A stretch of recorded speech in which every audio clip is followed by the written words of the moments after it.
Bueno, buenas tardes, buenas noches. Les hago este video para poder explicarles con mayor profundidad lo que vamos a trabajar desde hoy hasta cierre del cuatrimestre. Nosotros hasta hoy estuvimos trabajando toda la parte de lengua, ¿no? Como yo les había comentado en algún momento, la materia se organiza en lengua, que está referido relativo a lo que es la reflexión sobre el lenguaje, ¿no? Los tipos de palabras, el uso de recursos de cohesión, que es lo que hemos estado viendo, que igualmente lo vamos a seguir trabajando, las normas o todo lo referido a la gramática y la normativa de la lengua, ¿no? Que es lo que nos permite a nosotros poder mejorar nuestra redacción al momento de escribir o hacer una buena interpretación de todo lo que leemos. Bueno, en ese universo de los textos, de acuerdo a las características que cada texto tenga, nosotros lo vamos a poder clasificar. Esa clasificación se da a partir de géneros, ¿no? Y eso es lo que vamos a empezar a trabajar en la clase de hoy, ¿no? Dentro de los géneros discursivos, tenemos a los géneros literarios, y dentro de los géneros literarios tenemos distintos tipos de textos que de acuerdo a las características que tienen, se pueden clasificar también. Yo ahora les voy a compartir una pantalla, un PowerPoint, para poder ir explicando este tema. Ahora vamos a compartir pantalla, aquí, bien. Bien. Con diapositivas, acá, bien. Dentro de los géneros literarios, o los géneros discursivos, nosotros lo que tenemos que tener en cuenta es, bueno, cómo surge, ¿no? La literatura o cómo surgen estos géneros. Pensemos que antes de que el ser humano se alfabetizara, o sea, pudiera aprender a escribir y leer, también existían otras formas de expresión o de manifestaciones, como por ejemplo las pinturas rupestres. Seguramente ustedes habrán visto en alguna revista o en algún libro qué son las pinturas rupestres. Por ejemplo, lo que son las cuevas de las manos en Santa Cruz, o pinturas rupestres en otros países, inclusive en otros continentes. Es decir, antes el ser humano buscaba expresar el mundo que lo rodeaba, o interpretar el mundo que lo rodeaba, a través de herramientas que no eran precisamente las palabras, pero que cumplían esa función, ¿no? De manifestar algo. Y lo que nos llama la atención, o lo que resulta, digamos, por ahí fascinante, es el hecho de que en distintos continentes y en lugares tan alejados, los hombres y mujeres utilizaron las mismas herramientas para poder expresarse, ¿no? Cuando el hombre, o los seres humanos, los sujetos, adquieren la lectoescritura, esa manifestación del mundo que los rodea, o esa interpretación, la empiezan a hacer a través del uso de las palabras. Bien. Cuando nos preguntamos acerca de qué es la literatura, en esa búsqueda de expresar el mundo, de expresar la realidad que nos rodea, de poder manifestar, el ser humano apela a la construcción de textos. El sujeto apela a la construcción de textos. Ahora, hablar de qué es literatura resulta complejo porque no hay una única definición. Es decir, de acuerdo al momento histórico, de acuerdo al lugar, de acuerdo a la cultura, se pueden realizar o construir diversas definiciones del concepto de literatura. Uno de los conceptos puede ser, o una de las definiciones es que es el repertorio de obras de una nación, porque muchas obras de la literatura también apuntaron a construir una identidad o reforzar la identidad nacional, ¿no? En un momento de la historia, las obras literarias en los países cumplieron esa función. También se puede definir la literatura como una actividad artística, como una forma de expresión, que es lo que planteaba yo recién, ¿no? Una forma que tiene el sujeto de poder expresar su mirada del mundo, sus sentimientos, su opinión acerca de alguna temática. Y de acuerdo a la estructura, tal vez la clasificación o la definición más formal es que es un género discursivo. Pero, repetimos, no puede clasificarse de una sola manera, sino que esto varía a lo largo del tiempo. Como yo les había dicho, los textos, ¿no?, de acuerdo a la organización, de acuerdo a las características, se pueden clasificar en géneros discursivos, ¿no? De acuerdo al discurso, de acuerdo a qué propósito comunicativo tiene, de acuerdo a qué función cumple ese texto en la comunidad, se lo clasifica dentro de géneros discursivos. Dentro de los géneros discursivos encontramos a los géneros literarios. El concepto de género literario se refiere a la forma de clasificar los textos en distintos grupos, ¿no? Cada uno de los cuales se va eh, a diferenciar de otro por sus características. Y esto ayuda, o esto contribuye a que nosotros cuando leemos un texto podamos reconocerlo y distinguirlo de otro, ¿no?, de esas características. El origen de los géneros literarios se remonta a la Grecia antigua, a la antigüedad. Fue Aristóteles el primero en escribir acerca de la literatura, explicando, o él explicaba cuáles eran las causas, cuáles habían sido las causas que le daban origen al género literario. Y que el género, o el nacimiento del género literario obedecía a dos leyes. La primera, que era el acto de imitar la realidad de los hombres, o mímesis, y la segunda, que era la búsqueda del placer o goce que producía esa imitación.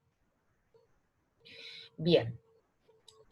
De acuerdo a las características o a los elementos, los géneros literarios se pueden clasificar en género narrativo, género lírico, género dramático y género argumentativo o ensayístico, aunque algunos estudiosos de la literatura también a este género lo ubican dentro de los géneros discursivos, es decir, no como un género literario, sino como un género discursivo. Dentro del género, bueno, vamos a empezar por acá. El género dramático se refiere a todas las obras donde hay personajes que representan un acontecimiento, básicamente las obras de teatro. El género lírico se refiere al poema o la poesía, y el género narrativo, que es básicamente la narración, ¿no?, que también es el relato de acontecimientos en prosa.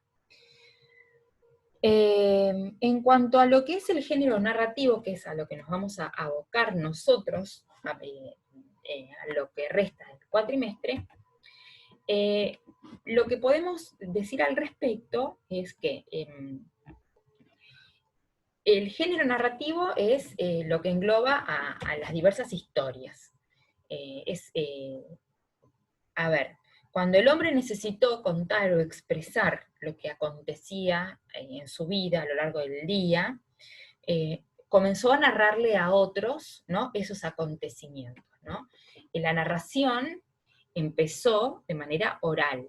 Cuando el sujeto, el ser humano, aún no estaba alfabetizado, esa narración se transmitía de manera oral, ¿no?, de persona a persona, en las tribus, las comunidades, alrededor del fuego, como una cuestión ritual también, ¿no?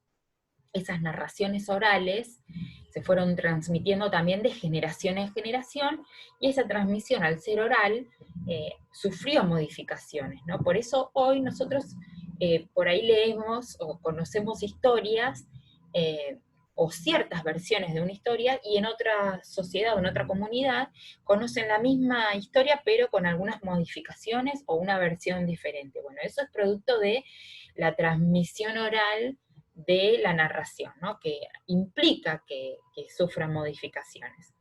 Cuando el hombre se alfabetiza, esa narración que antes era oral pasa a ser escrita, ¿no? Tenemos narración escrita.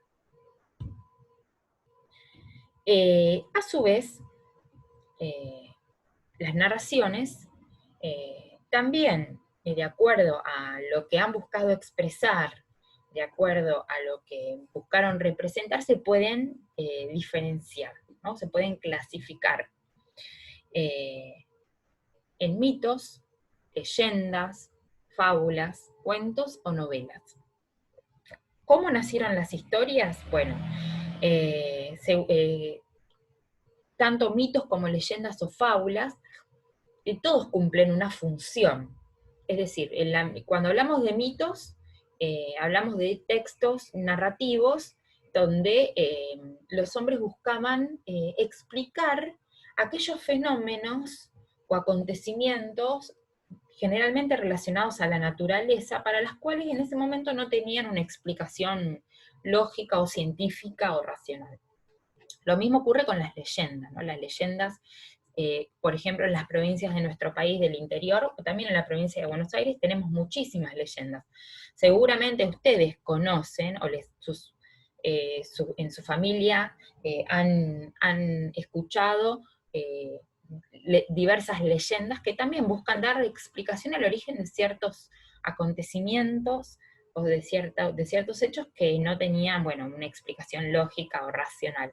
En la vida rural, la leyenda es un elemento fuerte de la cultura, ¿no? de los pueblos rurales.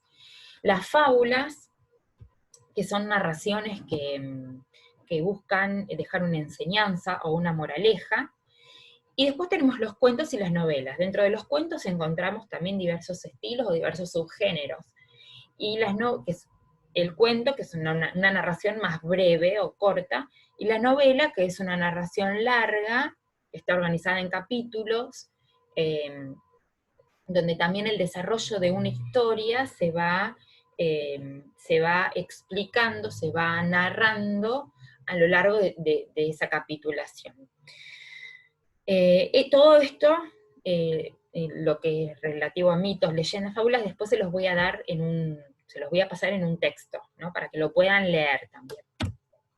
Ahora, referido directamente a lo que es la estructura narrativa, que es básicamente cómo se organiza una narración, cuáles son los elementos que nosotros al leer un texto nos permite definirlo como una narración, ¿no? Todos los textos tienen una determinada estructura. Bueno, en el caso de las narraciones, en el caso de los textos del género narrativo, la estructura narrativa se compone de la secuencia narrativa. La secuencia narrativa es, digamos, el orden en el cual se narran los hechos. Una secuencia narrativa está organizada por la situación inicial, que es la presentación de los personajes, la presentación de la historia, la ambientación del lector, digamos, en ubicación en el tiempo y espacio, la complicación o el desarrollo, que es cuando a la situación inicial se la ve interrumpida por un problema, por un hecho que un personaje o varios personajes deben resolver, la resolución y la situación final, que es el cierre. Algunos textos narrativos, algunos cuentos, relatos o novelas, tienen final abierto, por lo tanto no hay situación final, o no hay resolución, o muchos otros también no necesariamente comienzan por la situación inicial. Algunos relatos, algunas narraciones empiezan por la situación final, y a ese tipo de narraciones se las denomina in media res, como la media res de la vaca, bueno, así, in media res. Otro elemento de la estructura narrativa son los personajes. Cada narración tiene personajes. El personaje principal, o los personajes principales o protagonistas, los personajes secundarios y el antagonista. No todas las narraciones tienen antagonistas, pero algunas sí, ¿no? Que es digamos, la contracara del personaje principal. El otro elemento de la estructura narrativa es el tipo de narrador, ¿no? Una cosa es el autor, que esto es importante diferenciarlo, el autor, que es el escritor o escritora que escribió la historia, Y otra diferente es el narrador, que es la persona que está narrando ese cuento, esa novela, esa fábula. Algunas narraciones tienen narrador personaje, es decir, un personaje del cuento es el que va narrando la historia, que puede ser el protagonista, puede ser el antagonista o puede ser un personaje secundario. En este caso la narración es en primera persona.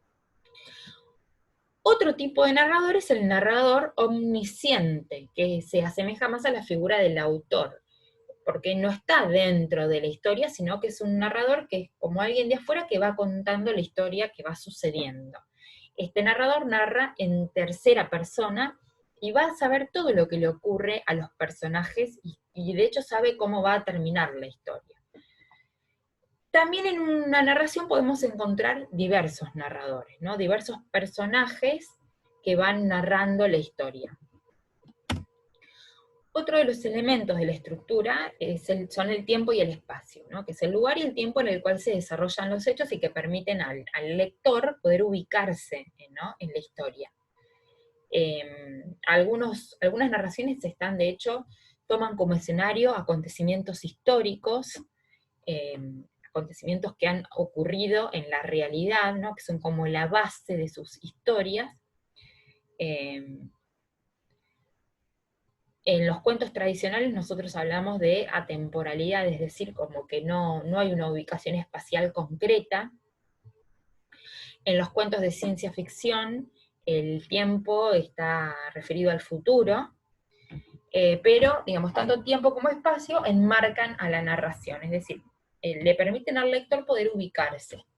Nosotros vamos a leer en el corpus de textos textos que tienen una ubicación espacial en acontecimientos de la realidad, ¿no? De la historia real.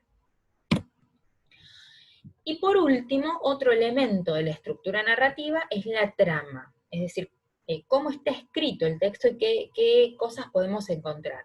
Bueno, lo que predomina siempre en los textos narrativos es la trama narrativa, ¿no? Que es el relato de los hechos, cómo se va relatando el hecho, cómo va ocurriendo. Ahora, dentro de las narraciones también encontramos trama descriptiva, que es la descripción justamente de los personajes, la descripción de un lugar, la descripción de un suceso. A ver, ¿qué es lo que enriquece también a la narración?